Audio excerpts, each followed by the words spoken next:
Alors je vous remercie de m'avoir confié le sujet quand même assez épineux, au contour très nébuleux.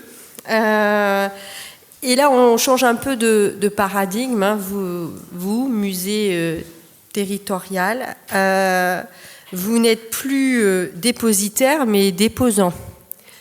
Donc je vous rappelle que dans le cadre du récolement, vous avez effectivement à récoler les œuvres qui sont dans l'enceinte du musée, dans le parcours permanent, dans les réserves, mais aussi vos dépôts.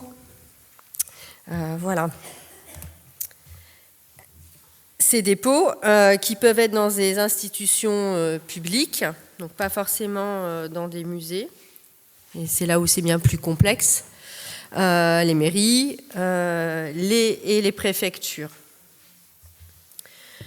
Alors, quand j'ai commencé à travailler sur le sujet, je le savais déjà au départ, mais je vous ai un peu maudit, parce qu'il y a très peu de littérature sur le sujet.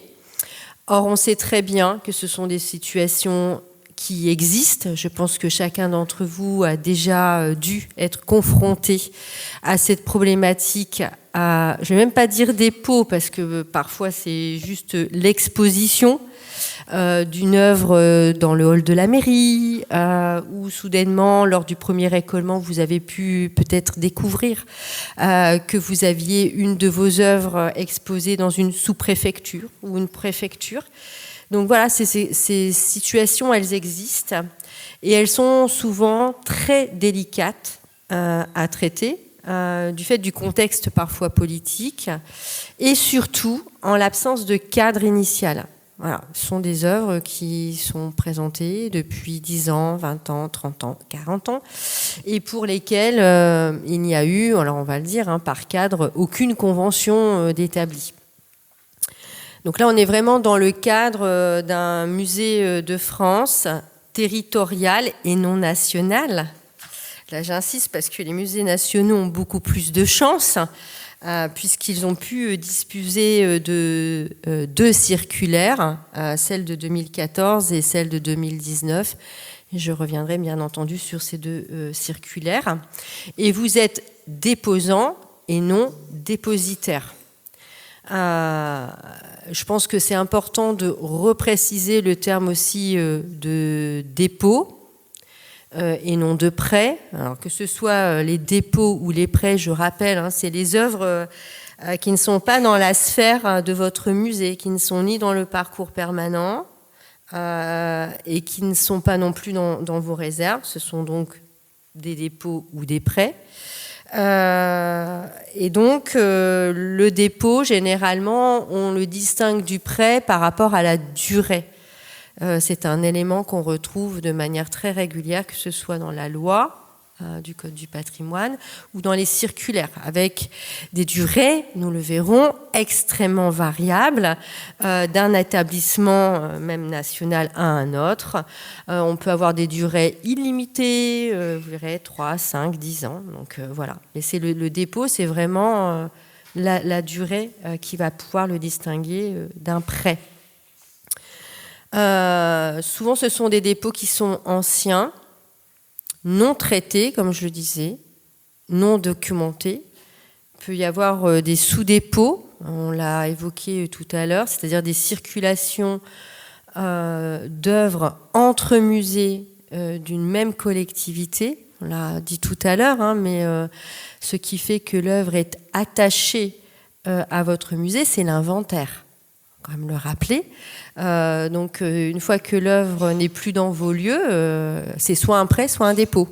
Même si c'est la même collectivité, même si c'est la même personne morale. Alors ça a pu être repéré, je l'espère pour vous, lors du premier récolement, si vous êtes arrivé à 100%. Peut-être que ça n'a pas été repéré et que le deuxième récolement est une réelle opportunité pour pouvoir avoir un bilan complet de vos dépôts. Et puis ça existe tous les jours, c'est des demandes d'opportunité généralement pour embellir, alors je suis très directe, hein, mais le bureau d'un élu. Alors c'était très entre guillemets marrant, mais hier en finalisant ce PowerPoint, j'avais un appel d'un musée de la région catastrophé puisqu'un élu venait de lui demander de prendre une œuvre dans les réserves, hein, parce que de toute façon dans les réserves on les voit pas, pour venir accrocher dans la mairie. Et elle me disait mais qu'est-ce que je peux répondre ? Quels sont les arguments pour éviter finalement cet accrochage dans la mairie. Donc, j'essaierai de vous apporter des réponses. Alors l'identification du dépositaire, donc ici on est dans le registre d'une institution publique, puisque tout à l'heure on parlait avec vous, madame, du musée de Monaco, d'une personne privée. Donc là on est dans vraiment le registre public, donc pas d'un collectionneur qui viendrait... mais bien d'une institution publique. Donc on a différents dépositaires. Le premier, c'est une collectivité territoriale qui peut être la même tutelle que le musée, hein, mais qui peut être différente. Dernièrement, on a eu le cas d'un musée qui avait déposé il y a 40 ans une œuvre dans une mairie, donc pas très loin de la collectivité, mais qui n'était pas la même collectivité. Donc ça peut être une mairie, une communauté de communes. On voit de plus en plus des musées qui dépendent de communautés de communes. Ah, il n'y a plus rien, c'est normal. Ah, c'est ok. Le département, il y a des musées départementaux, la région, et on peut aussi avoir des musées métropolitains, donc dans ce cas-là aussi. Ça peut être une autre institution culturelle de votre collectivité. Je citerai, alors je ne sais pas si le musée d'Orange est là, non, mais dernièrement, le musée d'Orange m'avait interpellée puisqu'il y avait une demande de présentation d'une de leurs œuvres dans la médiathèque. On sort du lieu du musée. En même temps, je me permets de vous rappeler que l'appellation Musée de France se porte sur la collection et non pas sur le bâtiment. Ça, on l'oublie très souvent. Donc, ce qui veut dire que, quelque part, les œuvres, elles peuvent circuler, mais dès qu'elles sont en dehors du musée, il faut leur donner aussi un cadre juridique. Ça sera soit un prêt, soit un dépôt, mais ça ne peut pas être sans statut. Alors, quand c'est dans une médiathèque ou dans un autre musée, vous avez quand même un interlocuteur scientifique, ce qui n'est pas le cas quand vous êtes dans une préfecture ou une sous-préfecture. C'est le troisième cas. La préfecture, la sous-préfecture, ça peut être le palais de justice, ça peut être des bâtiments militaires. Alors ça, c'est vrai que c'est beaucoup plus fréquent pour les dépôts des musées nationaux. Mais ça peut arriver pour des musées territoriaux. Donc ce qu'on appelle les services déconcentrés de l'État. Et vous avez une quatrième hypothèse. Alors peut-être que vous la connaissez ou vous ne la connaissez pas, mais ça peut être un monument historique géré par un établissement public. Et donc la situation la plus connue, c'est le type CMN, les Centres des Monuments Nationaux. Et vous avez un exemple à Paris, c'est l'hôtel de la Marine, qui a reçu en dépôt effectivement des musées nationaux, le Mobilier National, le Louvre, mais aussi des musées territoriaux. Donc on a deux typologies différentes de dépôts. On le voit par rapport aux bulles que j'ai présentées précédemment. Soit l'œuvre elle est présentée dans un lieu qui est ouvert au grand public, style médiathèque. Alors j'ai un autre exemple, c'est le musée de Carpentras. Alors ils ont la chance, c'est dans le même bâtiment, le musée Ingerbertine, mais ils ont fait le choix de présenter une partie de leur collection dans la médiathèque. Donc c'est présenté au public. Alors je sais pas, ça saute tout le temps. Ah, ok. Soit dans un autre musée. Donc ça, c'est bien présenté au public. Après, vous avez des dépôts qui sont dans une sphère, on dira, plus restreinte, Ça peut être les préfectures, les sous-préfectures, les mairies. Donc elles sont soit visibles ponctuellement, si c'est par exemple le grand salon d'honneur, hein, et elles sont réservées à un cercle qui est assez fermé. Ça peut être le bureau aussi d'élu, le bureau du maire. Soit elle peut être accrochée dans un espace privé. Ça aussi, on a tendance à l'oublier. J'ai vu des cas où il y a des œuvres qui étaient accrochées dans des chambres. Voilà, ça peut. Voilà. Et puis, il peut y avoir. On parlait tout à l'heure des œuvres au grenier. Mais là aussi, ça peut arriver parce que voilà, on est dans, on va dire, 40 à 50 ans de gestion un peu floue de ce dépôt et qu'à un moment donné, que ce soit en mairie, que ce soit en préfecture ou en sous-préfecture, hein, plutôt dans des lieux qui ne disposent pas de personnel scientifique, on a pu prendre la décision de décrocher l'œuvre, de décrocher la tapisserie parce qu'elle ne plaisait plus. C'est une question de goût. On l'a enroulée ou entreposée dans le grenier et on oublie. Voilà. Le cadre juridique. Alors, si on va regarder le Code du patrimoine, en ce qui concerne les dépôts pour les musées de France, alors je dis bien territoriaux, hein, pas nationaux, on a l'article 451-11. Je le lis et je vous ai mis en rouge, hein, ce qui était important. Les musées de France peuvent recevoir en dépôt ou en fin d'exposition au public. Donc vous voyez, c'est recevoir, c'est pas déposer. Donc c'est la subtilité. C'est le seul article dans le Code du patrimoine. Hein. Donc aux fins d'exposition, donc de présentation publique, des œuvres d'art ou des objets de collection à des personnes privées. Voilà. Donc là, on comprend bien que les musées dépositaires et nos déposants, donc on n'est pas du tout là dans notre cas de figure, et en plus, c'est limité aux personnes privées et non aux institutions publiques. Et cet article de poursuivre les modalités de dépôt et sa durée qui ne peuvent être inférieures à 5 ans.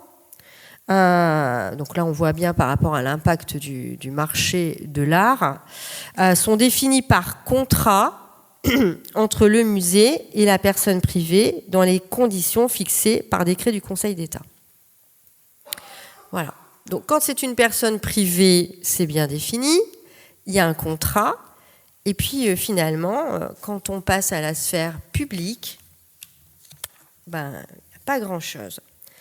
Il faut se référer à la circulaire du 3 janvier 2004 relative au dépôt d'objets d'art et d'ameublement dans les administrations, donc pour les musées nationaux, qui a été revue par celle du 15 avril 2019 sur la gestion des biens culturels mobiliers d'intérêt public appartenant à l'État dans les administrations. Juste oublier les collectivités territoriales, justement tout à l'heure le disait Catherine, parce qu'on estime que la circulation de ces biens, elle est libre et dépend de l'autorité des collectivités territoriales. Que dit cette circulaire du 15 avril 2019 ? Les dépôts des œuvres des musées nationaux hors des musées ne sont plus possibles. Cependant, certains dépôts existants, notamment dans les palais nationaux, les assemblées parlementaires et les ambassades, peuvent être maintenus par décision expresse du ministère de la Culture. Bon, on rêverait que ça existe pour les musées territoriaux, mais la règle n'est pas celle-là. En fait, 3 déposants sont possibles. C'est le mobilier national. Je les indique parce que ça peut vous aider par la suite, vous verrez. Le CNAP, le Centre national des arts plastiques, et la Cité de la céramique de Sèvres. Et de continuer, ça aussi, ça peut être utile de s'inspirer de la circulaire pour les musées territoriaux. Les dépositaires sont tenus de fournir chaque année, on en rêve, aux déposants, un inventaire des objets qu'ils détiennent, comportant l'indication de leur emplacement et leur état de conservation. En même temps, j'ai envie de dire c'est le rêve, puisqu'on sait très bien que dans les ambassades, les préfectures, les sous-préfectures, les mairies, il n'y a pas forcément le personnel scientifique pour pouvoir faire cette mission. Mais ce que je disais, il n'y a aucune circulaire concernant les collections des musées de France territoriaux. Que faire quand il n'y a pas de cadre? On peut toutefois s'appuyer sur le décret du 25 avril 2002. Ça peut être votre Bible que vous pouvez actionner. Donc il y a deux articles dans ce décret, le R 451-27. Alors c'est vrai que tout ce qui est un peu code du patrimoine, ça peut paraître rébarbatif. Je vous assure, vous pouvez vraiment vous appuyer dessus. Ça fonctionne très bien avec certains élus. Les prêts et les dépôts ne peuvent être consentis que si le bénéficiaire accepte que, pendant toute leur durée, un contrôle soit assuré par toute personne qualifiée désignée par l'autorité compétente sur les conditions d'exposition, de sécurité ou de conservation du bien, et s'il s'engage à supporter les frais de restauration en cas de détérioration du bien. Donc ça peut être des arguments. La souscription d'un contrat d'assurance peut être exigée. Alors j'aime bien le peut-être exigé, quand on sait que quand on prête des collections, ça n'est plus peut-être, mais doit. Donc là, c'est à vous à être persuasive et à imposer ce contrat d'assurance. On a un autre article, le R 451-28. Toute disparition ou détérioration d'un bien prêté ou mis en dépôt est notifiée par le dépositaire au déposant. Ça peut faire un peu peur. Elle donne lieu à l'émission par l'autorité compétente, on en a parlé tout à l'heure, et donc ça c'est valable pour les musées territoriaux, d'un titre de perception correspondant à la valeur du bien, estimé au moment de sa disparition. Donc là, c'est la subtilité, c'est quand est-ce qu'on estime que l'œuvre est disparue, ou du montant de la dépréciation du bien après détérioration. Donc vous voyez, il y a quand même deux articles qui peuvent être très utiles. Et surtout, l'obligation du récolement, qui peut être réellement un moyen de commencer à discuter avec le dépositaire, si voilà, l'œuvre est déjà dans les murs de la préfecture, de la sous-préfecture, de la mairie. C'est l'article L 451-2, on l'a dit, hein, les collections des musées de France font l'objet d'une inscription sur un inventaire. Il est procédé à leur récolement tous les 10 ans. Donc là, Catherine, elle sera d'accord avec moi. Le récolement est une réelle opportunité pour engager un dialogue avec le dépositaire. Voilà. Ce que l'on perçoit comme souvent une contrainte, le récolement. Mais en tout cas, pour les œuvres déposées, c'est vraiment le moment idéal pour rebattre les cartes. La méthodologie. Si vous avez des œuvres qui donc sont déjà présentées ou pour lesquelles vous êtes sollicité pour un dépôt, ça peut être avec l'arrivée du nouveau sous-préfet, du préfet, qui prend possession de son bureau et qui peut venir aller taper à la porte du musée. La première image que j'avais mise, c'est à la préfecture de Digne, qui a des œuvres du musée de Gassendi dans ses salons d'honneur. Donc voilà. En même temps, ça peut être aussi une vitrine, il faut l'avouer, pour le musée, de présenter des œuvres dans le salon d'honneur d'une sous-préfecture ou d'une préfecture. Mais voilà, il faut d'abord savoir si vous êtes dans une logique d'évitement et de mettre fin au dépôt, ou si vous n'avez pas le choix, ça aussi, comment vous pouvez davantage sécuriser le dépôt. Dans les deux cas, il vous faudra trouver le bon interlocuteur. Ça va être soit le responsable du mobilier de l'intendance dans les préfectures. Dans les sous-préfectures, ça peut être le secrétaire général qui peut être votre interlocuteur. Dans les mairies, ça peut être le directeur des affaires culturelles s'il n'y a pas de musée. Ça peut être aussi le conseiller culture du cabinet, de région, du département. Et pour tout ce qui concerne préfecture et sous-préfecture, si vous êtes en difficulté, sachez que les conseillers musées existent aussi pour ça. On peut être le lien avec les préfectures et les sous-préfectures, même si on n'a pas de mission pour le récollement dans ces institutions. Alors, on va dire que vous êtes dans une logique d'éviter ou de mettre fin au dépôt.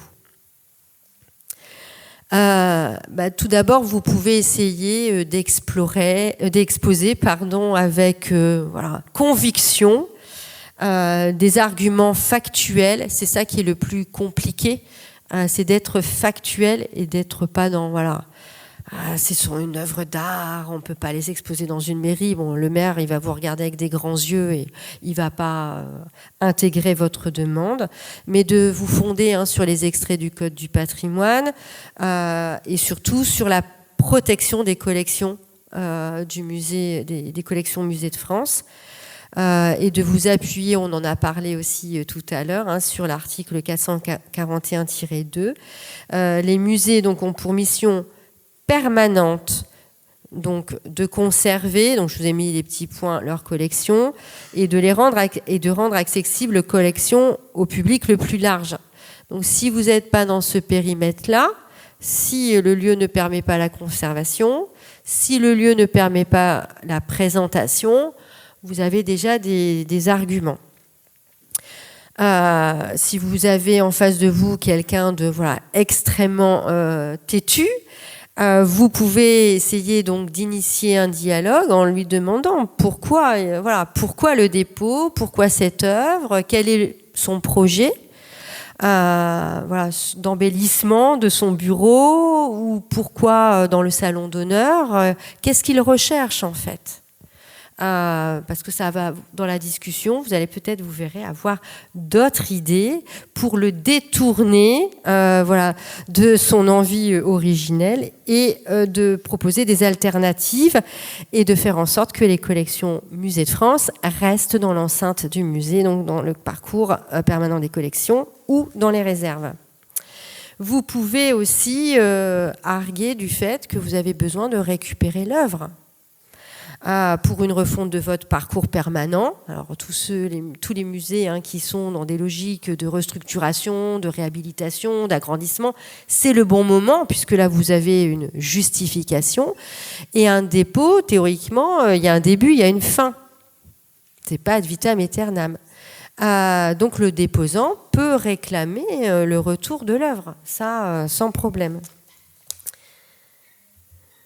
Vous pouvez aussi insister sur les contraintes et les responsabilités. C'est la petite marionnette gendarme. En matière de conservation, dire attention, c'est une collection Musée de France, il faut 20 degrés, une hygrométrie constante, c'est quoi votre mode de chauffage. Vous commencez, vous voyez, à faire comme si c'était un audit que vous avez certainement déjà eu pour des prêts d'exposition nationale ou internationale. Vous faites la même chose. Peut très bien marcher. Contrôle scientifique du déposant en disant nous on va venir régulièrement pour faire un constat d'état, vous savez que vous êtes dans l'impossibilité de déplacer l'œuvre sans nous avertir, ça commence à être un petit peu gênant, d'alerter sur ce qui concerne la sûreté tout ce qui concerne le système de sécurité d'accrochage, si c'est un tableau, si c'est dans des vitrines, de demander à ce qu'elles soient sécurisées. Donc on va arriver à des coûts, c'est pas aux déposants à prendre en charge ces coûts, mais bien aux dépositaires, de regarder s'il y a une alarme. Voilà, comment ça va se passer la nuit, est-ce que le bâtiment est sécurisé ou pas, et puis à mettre en place un protocole de suivi en disant on va suivre voilà, ce dépôt. Un autre point, voilà, on en a aussi parlé ce matin, qui n'est pas toujours intégré, c'est la responsabilité du dépositaire en cas de vol, puisque c'est lui qui doit aller porter plainte. C'est le dépositaire et pas le déposant. Voilà, et ça commence à être assez voilà, une liste, c'est pas terminé. Il faut encore avoir d'autres arguments.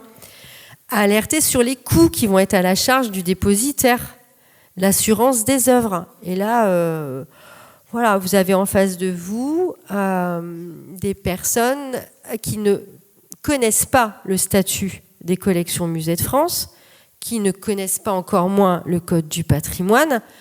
Donc, je veux dire, vous pouvez être un peu cavalier, oublier la possibilité et la transformer en devoir. Vous êtes le déposant, vous exigez l'assurance de l'œuvre. Et puis, bien stipuler qu'on l'a vu, en plus, ça, c'est le décret, les restaurations éventuelles qui sont dues à des dégradations, dues à des facteurs humains, aux facteurs humains. On peut bien imaginer que dans un salon d'honneur où il y a des réceptions, des petits fours, du champagne, c'est un risque qui est vraiment à prendre en considération, ou à des mauvaises conditions de conservation. Ces frais seront portés par le dépositaire. Et puis, comme ce n'est pas encore assez, vous pouvez voilà, finalement orienter sur d'autres alternatives. Si vous avez bien initialement sondé le projet du dépositaire, vous allez lui dire, mais attendez, finalement, mais ce n'est pas une œuvre du musée qu'il vous faudrait. Solliciter le mobilier national, solliciter le CNAP, ça c'est pour les préfectures et les sous-préfectures. Autrement, vous pouvez aussi regarder les collections patrimoniales de la collectivité, dans les régions, dans les départements. On sait qu'il y a eu des politiques d'acquisition, alors souvent d'œuvres contemporaines, qui ne sont pas voilà, dans les collections musées de France. À les puiser, c'est moins contraignant. Voilà, on ne vous imposera pas un suivi, on ne vous impose pas d'assurance, etc., etc. Ou alors, vous pouvez judicieusement l'orienter vers une commande à un artiste contemporain. En disant, pour votre salon, votre bureau, alors, il y a des solutions. Je suis sûre que vous connaissez des artistes voilà, dans votre collectivité. Et ça vous évite finalement d'accepter voilà, de venir présenter une œuvre de vos collections, Musée de France, dans le bureau du maire, dans le bureau de votre maire.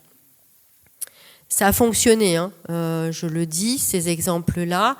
Donc j'ai une collègue conseillère musée où le musée a fait toute cette litanie d'arguments et finalement la préfecture a cédé et a sollicité le mobilier national.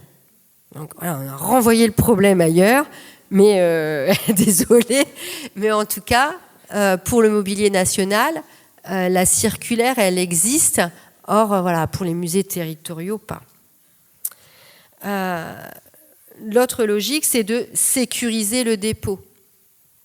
Là, vous avez voilà, mis tous les arguments et vous voyez que vous n'allez pas vous en sortir, que voilà, ça fait 30 ans que l'œuvre elle est en préfecture ou en sous-préfecture, le préfet, le sous-préfet ne veulent rien entendre. Eh bien, vous allez commencer, moi je vous conseille, à faire un diagnostic du lieu. Voilà. Où l'œuvre est présentée, ou prévisionnelle, si on sait que c'est ce lieu qui va accueillir l'œuvre, pour vérifier les conditions de sécurité, pour faire des relevés hygrométriques et pour déterminer, en collaboration avec le dépositaire, l'emplacement. C'est-à-dire que vous allez pouvoir avoir quand même peut-être une petite marge de manœuvre en disant écoutez, là au-dessus du radiateur, ça ne va pas être possible. Hein. On va plutôt choisir le mur qui est disponible. Ou alors, écoutez, ce bureau, il n'est pas disposé. L'œuvre, elle ne sera pas très visible. Préférons le salon d'honneur. Il y a toujours dans la discussion moyen de trouver des petites portes de secours. Et tout ce que vous aurez écrit, moi je vous le conseille de faire sous la forme d'un rapport signé par le conservateur, transmis à votre maire ou à votre directeur des affaires culturelles, mais qui est une trace de tout ce que vous avez noté, puisque vous pourrez peut-être faire constat que la sécurité, la sûreté, elle est défaillante, les conditions hygrométriques, elles ne sont pas bonnes, mais si vous ne l'écrivez pas, vous ne vous protégez pas, surtout pour les conservateurs, parce que je vous rappelle quand même que vous êtes responsable des collections. Et si vous ne l'avez pas écrit, si vous n'avez pas fait une note administrative, on pourra vous le reprocher par la suite. Je vous incite, mais alors très fortement, à rédiger une convention de dépôt. Voilà. Même si c'est le préfet ou le sous-préfet, de toute façon, maintenant, avec les 2 circulaires qui les concernent pour les collections des musées nationaux, ils commencent à être bien au fait. Et cette convention de dépôt, elle est primordiale. Toute collection qui sort de vos murs, elle est soit régie par un prêt, soit par un dépôt. On le disait tout à l'heure, même entre musées, parce que si vous n'avez pas finalement ce cadre juridique, 10 ans, alors on l'a vu, parfois 10 ans même pas, 5 ans plus tard, on ne sait même plus à qui appartient l'œuvre et on perd sa traçabilité. Donc dans cette convention de dépôt, précisez bien les modalités et le lieu d'exposition. Stipulez bien l'impossibilité de déplacer l'œuvre sans consultation du déposant, ce que l'on fait dans le cadre d'un dépôt d'un musée à un musée. Vous reprenez les mêmes principes. Établir les conditions de sécurité, de conservation préventive, bien déterminer la prise en charge des frais par le dépositaire en cas de restauration, indiquer la souscription à un contrat d'assurance, ce qui nécessite effectivement d'évaluer le prix de l'œuvre, et puis déterminer la durée du dépôt en concertation avec le dépositaire. Alors, comme il n'y a aucune circulaire, aucun cadre, finalement, vous êtes un peu libre. Vous pouvez dire 3, 5 ou 10 ans. Alors la durée maximale de 10 ans, c'est pour le CNAP par exemple. Le mobilier national, ils n'ont aucune règle concernant la durée des dépôts. Ça peut être très fluctuant. Et personnellement, je vous conseillerais d'éviter de proposer par tacite reconduction.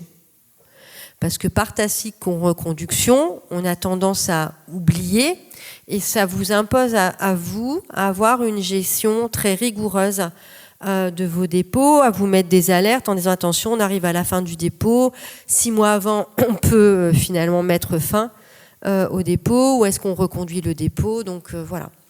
Au moins c'est clair, vous mettez 3, 5 ou 10 ans pour la durée. Il y a aussi la possibilité de rédiger un protocole de conservation préventive. C'est-à-dire que quand vous êtes avec la même collectivité, par exemple un tableau qui serait présenté dans la mairie ou des œuvres graphiques présentées dans la médiathèque de la même collectivité, faites un protocole de conservation préventive où vous allez finalement avertir votre collectivité de tous les points sur lesquels il faut être extrêmement vigilant. Soit une documentation générique, voilà, un document standard que vous utiliserez pour plusieurs dépôts, ou soit qui va vraiment être adapté à l'œuvre déposée. Il faut donc exposer les œuvres dans des lieux où le climat est stable, vous pouvez le rappeler. Ne pas installer les œuvres à proximité immédiate des fenêtres, ça paraît logique, des sources de chaleur, des portes battantes, des radiateurs. Vous pouvez demander aussi à créer des mises à distance lors des cérémonies. Moi, j'ai vu lors de cérémonies où on vient coller le pupitre à 20 cm de l'œuvre. Donc voilà, vous pouvez aussi dans ce protocole dire ben voilà, il y a une mise à distance quand vous mettez le pupitre, enfin essayez de penser à tout ce qui va permettre de sécuriser l'œuvre. Si vous avez des collections papier, de bien stipuler l'éclairage, moins de 50 lux, vous le savez, ou de ne pas exposer directement à la lumière naturelle. Alors tout ça, c'est de redonner un cadre, c'est vraiment important. Je disais dernièrement, on a eu en commission donc, scientifique régionale des restaurations une œuvre d'un musée de la région qui avait déposé dans une mairie un tableau, encore une fois dans une mairie, qui n'était pas sa collectivité. Et puis, ils font le récolement. Donc Catherine, tu vois, ça sert le récolement. Ils retrouvent l'œuvre, youpi, youpi. Et puis là, ils constatent que l'œuvre, elle est vraiment en très mauvais état. Ben oui, le maire aussi, il avait trouvé que l'œuvre est en très mauvais état. Et puis il avait fait appel à un restaurateur. Voilà, un restaurateur entre guillemets. Et donc, il a fallu dérestaurer. Voilà. Donc c'est important, si vous n'avez pas de document écrit, c'est pour les dédouaner, mais le maire, le préfet ou le sous-préfet ne savent pas forcément ce qu'ils peuvent faire ou pas faire. Là, ça partait d'un bon sentiment, de dire l'œuvre est en mauvais état, on va la restaurer. En fait, c'était pire qu'avant, il aurait mieux fait de ne rien toucher. Surtout, n'oubliez pas de planifier votre contrôle. La loi vous y autorise, c'est ce fameux décret 451-27. Là aussi, vous pouvez le faire tous les ans. Alors c'est sûr que c'est une contrainte, mais tous les ans, si vous ne vous y rendez pas, faites un point intermédiaire avec la personne avec qui vous avez été en contact. Donc ça peut être soit le responsable des collections, soit le régisseur des œuvres et le dépositaire. Ne serait-ce que pour s'assurer que l'œuvre est toujours au même emplacement, et puis de vérifier l'état. On ne demandera pas au dépositaire, comme le permet la circulaire, de faire un état de l'objet, puisqu'on sait très bien qu'ils n'en ont pas la compétence scientifique. Donc ça reviendra de toute façon là à vous, aux déposants. Mais il vaut mieux le faire. Et puis là aussi, il n'y a rien, il n'y a aucune information, mais pour ces collections-là, franchement, un récolement tous les 10 ans, moi ça me paraît vraiment très long, 10 ans. Donc si vous n'avez, vous n'avez pas énormément d'œuvres qui sont déposées dans des institutions publiques, tous les 5 ans, faites un récolement intermédiaire pour ces collections. D'autant plus que je vous le disais, la durée du récolement, faites en sorte qu'elle ne soit pas illimitée pour cadrer au mieux ces collections qui ne sont pas gérées par un personnel scientifique in situ. Donc ça demande un suivi quand même un peu plus régulier qu'un dépôt classique dans un musée. Enfin, il me semble. On peut en discuter, mais si vous ne voulez pas avoir des surprises, c'est plutôt conseillé. Donc en conclusion, le premier point, c'est le dialogue. De toute façon, quand on est sur des questions sensibles, si on ne dialogue pas, si on n'essaye pas de cerner ce que votre interlocuteur souhaite, on n'arrive jamais à des solutions acceptables et ni par l'une ou l'autre partie. Surtout, donner un cadre juridique à ce dépôt. S'il n'avait pas de dépôt originellement, faites-le, c'est le bon moment. Ou alors, comme je l'ai dit, avec un protocole de conservation préventive, faites une note aussi, une note administrative, mais sécurisée pour que ça puisse être dans votre dossier d'œuvre et qu'on puisse avoir une traçabilité de l'œuvre. Et puis ensuite, et enfin, ces dépôts, il faut bien les suivre et effectuer les contrôles qui sont autorisés là par la loi. Voilà, j'ai fini. J'espère que ça vous aidera dans votre quotidien.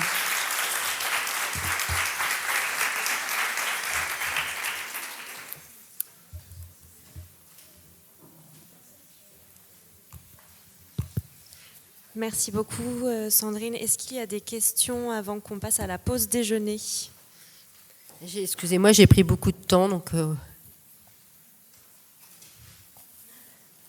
Sachez que le conseiller musée, il est là pour vous aider, vraiment, et que n'ayez pas honte dans des situations parfois ubuesques de prendre la tâche du conseiller musée. On a l'habitude de voir des choses, je peux vous l'assurer, hors normes.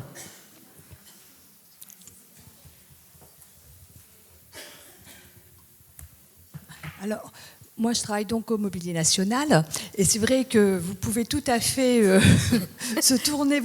vous tourner vers le Mobilier National pour toute demande, puisque la mission première est quand même de meubler justement les hautes administrations de l'État.